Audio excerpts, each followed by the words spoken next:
সারা দেশেও বুলডোজার কর্মসূচি পালন করছে বিক্ষুব্ধ ছাত্র জনতা। খুলনায় বুলডোজার দিয়ে ভেঙে দেওয়া হয় আলোচিত শেখ বাড়ি, কুষ্টিয়ায় ভাঙা হয় আওয়ামী লীগ নেতা মাহবুবুল আলম হানিফের বাড়ি, আর বরিশালে গুড়িয়ে দেওয়া হয় সেরনিয়াবাদ ভবন।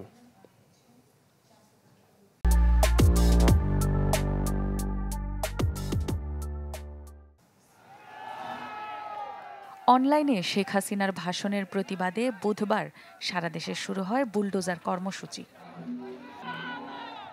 খুলনায় বুলডোজার দিয়ে ভেঙে দেওয়া হয় আলোচিত শেখ বাড়ি, কুষ্টিয়ায় ভাঙচুর করা হয় আওয়ামী লীগ নেতা মাহবুবুল আলম হানিফের বাড়িতে, বরিশালেও বুলডোজার দিয়ে গুড়িয়ে দেওয়া হয় আওয়ামী লীগের সাধারণ সম্পাদক সাবেক মেয়র সেরনিয়াবাদ সাদিক আবদুল্লাহর বাসভবন। পরে ভাঙচুর চালায় আওয়ামী লীগের উপদেষ্টা পরিষদের সদস্য সাবেক মন্ত্রী আমির হোসেন আমুর বাসভবনে।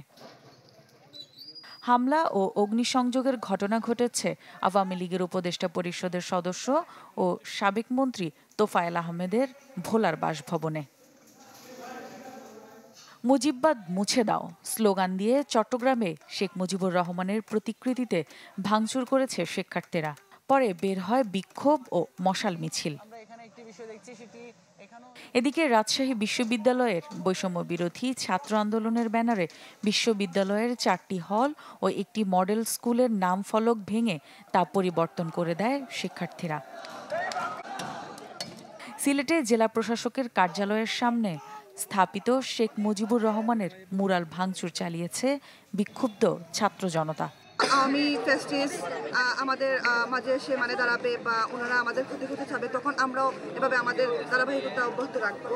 এইবার যদি আমরা হেরে যাই তাহলে কিন্তু আমাদেরকে ঘর থেকে বের করে এনে মারবে। আমরা কিন্তু এখন পর্যন্ত কেউ নিরাপদে নাই।